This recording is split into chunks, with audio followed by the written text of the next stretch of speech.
Hi friends, welcome to round about case YouTube channel. எல்லாரும் எப்படி இருக்கீங்க? நல்லா இருக்கீங்களா? ஒவ்வொரு வாரம் ஒரு வீக்கெண்ட் வீடியோ இந்த சேனலில் பார்த்துட்டு வரோம். இன்னைக்கு நம்ம பார்க்க போகிற வீக்கெண்ட் வீடியோ அகைன் ஒரு ட்ராவல் பிளாக் தான். எங்கன்னா ருத்ரப்பிரயாக்லேருந்து ஜோஷி மட் எங்களுக்கு ஏற்பட்ட எக்ஸ்பீரியன்ஸ் அதை பற்றி உங்களுக்கு நான் இந்த வீடியோவில் டீட்டெயிலாக சொல்கிறேன். ஏற்கனவே நாங்கள் டேராடூன்லேருந்து ருத்ரப்பிரயாக் வரைக்கும் வந்துட்டோம். அதை நம்ம வீடியோவாக போட்டிருக்கோம். பார்க்காதவங்க நம்ம சேனலில் பாருங்கள். இப்போ ருத்ரப்பிரயாக்லேருந்து ஜோஷி மட்டுக்கு எப்படி போகணும் அதுங்க அப்போ போகும்போது எங்களுக்கு என்னென்னலாம் எக்ஸ்பீரியன்ஸ் ஏற்பட்டுச்சு அப்படின்னு சொல்லிட்டு பார்க்கலாம். ஈவினிங் ஒரு 7:30 7:45க்கெல்லாம் நாங்கள் ருத்ரப்பிரயாக் ரீச் ஆனோம்னு சொன்னியா, அதாவது முதல் நாள் ரீச் ஆனோம். அப்போவே எங்கள் டூரிஸ்ட் கைடு சொல்லிட்டாரு, நாளை காலையில் 4 மணிக்கெலாம் நீங்கள் பஸ்ஸில் இருக்கணும். 4 மணிக்கு பஸ்ஸு புறப்பட்டுரும். 4 மணிக்கு நம்ம புறப்பட்டாதான் ஜோஷி மட்டு நம்ம ரீச் ஆகும்போது கரெக்டாக 9-9:30 ஆயிரும் அப்படின்னு சொல்லிட்டு சொன்னார். நாங்கள் கரெக்டாக ஒரு 4 மணிக்கெலாம் ரெடி ஆகிட்டோம். பட் ஆனால் என்னென்னா, போகிற வழியெல்லாம் செம மழை வெளுத்து வாங்குச்சு. அந்த ஏரியாவில் பார்த்தீங்கன்னா மழை பெஞ்சானா ட்ரைவ் பண்ணுறது ரொம்ப கஷ்டம். நிறைய லேண்ட்ஸ்லைட் ஆகும்னு சொல்லிட்டு ஆல்ரெடி நான் சொல்லியிருந்தேன்ல, நிறையா 2-3 இடத்துல லேண்ட்ஸ்லைட் ஆயிடுச்சு. ஒரு கரெக்டாக நாங்கள் கர்ணப்பிரயாக் அப்படின்னு ஒரு ஊர் இருக்கும். நீங்கள் ருத்ரப்பிரயாக்லேருந்து ஃபஸ்ட்டு கர்ணப்பிரயாக் போயிட்டு கர்ணப்பிரயாக்லேருந்து தான் ஜோஷி மட்டு போவீங்க. அந்த கர்ணப்பிரயாக்கு ஒரு 3 கிலோமீட்டருக்கு முன்னாடி மிகப்பெரிய லேண்ட்ஸ்லைடு. கிட்டத்தட்ட ஒரு 3 கிலோமீட்டருக்கு வண்டி நின்றுட்டு இருந்துச்சு. நம்ம வண்டி வரிசையாக நின்னோடனே என்ன பண்ணோம், ஆப்போசிட்லேயே ஒரு டீ கடை இருந்தது. டீ கடையில் சரி ஓகே, நமக்கு வண்டி டிராஃபிக் கிளியர் ஆகிற வரைக்கும் நம்ம ஒரு போய் டீ சாப்பிட்லாம் அப்படின்னு சொல்லிட்டு நாங்கள் டிசைட் பண்ணிவிட்டு அங்கே போய் டீ சொன்னோம். நாங்கள் சொன்னேன்னு சொல்லிட்டு நிறைய பின்னாடி இருக்கிற வண்டிகள் எல்லாருமே கிட்டத்தட்ட ஒரு 20 பேர் 25 பேர் டீ சொன்னாங்க. நம்ம ஊரில் எல்லாம் ஒரு டிராஃபிக்கில் நின்று ஒருத்தவங்க டீ சொன்னாங்கன்னா அந்த மாஸ்டர் எவ்வளோ சுறுசுறுப்பாக வேலை பார்த்து 20 டீ சொல்லியிருக்கான், கடன் போடணும் அப்படின்னு சொல்லிட்டு ரொம்ப இன்த்துவாக இருப்பான்.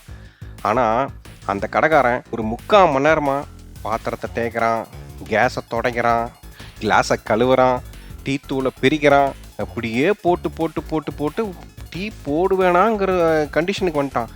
நாங்கள் போய் அவங்க ஓனர்கிட்டையும் சொன்னோம். ஓனரும் கண்டுக்கவே இல்லை. என்னடா 20 பேர் கேட்குறோம், ஒரு இன்ட்ரெஸ்டே இல்லாமல் டீ போடுற மாதிரி இருக்குது அப்படின்னு சொல்லிட்டு அவனும் போடுறேங்க அப்படின்னு சொல்லிட்டு இப்போ போடுற டைமில் பார்த்தீங்கன்னா டிராஃபிக் கிளியர் ஆகி வண்டி மூவ் ஆயிடுச்சு.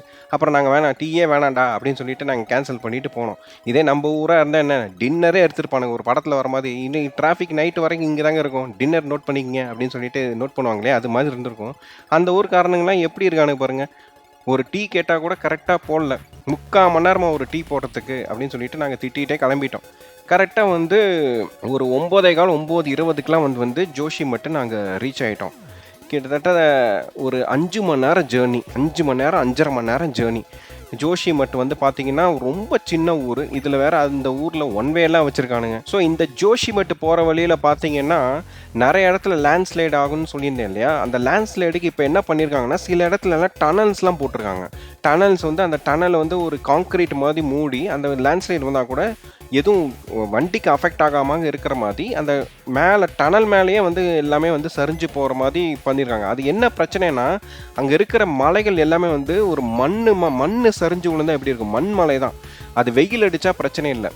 உள்ளுக்குள்ளே மழை பெய்யும் போது உள்ளே கேஸ் ஃபார்ம் ஆகி அது வெடிச்சு கரெக்டாக லேண்ட்ஸ்லைடாக ரோட்டில் விழுந்துருது. நீங்கள் என்ன தான் நீங்கள் ரோடு சூப்பராக போட்டிருந்தாலும் அந்த லேண்ட்ஸ்லைட் ஆகும்போது உங்கள் ரோடு அத்தனையும் அடிச்சுட்டு போயிருக்கும். நீங்கள் அந்த ஹரித்வார்லேருந்து நீங்கள் பத்ரிநாத் போகிற வழியில் பார்த்தீங்கன்னா சில இடத்துல ரோடு சூப்பராக இருக்கும், அப்படியே பைபாஸ் மாதிரி போயிட்டே இருப்பாங்க. சில இடத்துல ரோடே இருக்காது, மண் ரோடு மாதிரி இருக்கும். அந்த இடம்லாம் உங்களுக்கு லேண்ட்ஸ்லைட் ஆகி மண் அரிச்சிட்டு போயிருக்குன்னு அர்த்தம். அவங்க எத்தனை தடவை ரோடு போட்டாலும் ஒவ்வொரு தடவையும் அது அடிச்சுட்டே தான் போகுது. அதனால் அவங்க என்ன பண்ணிடுறாங்க, இனிமேல் போகிறது வேஸ்ட்டு அப்படின்னு சொல்லிட்டு அப்படியே விட்டுறாங்க.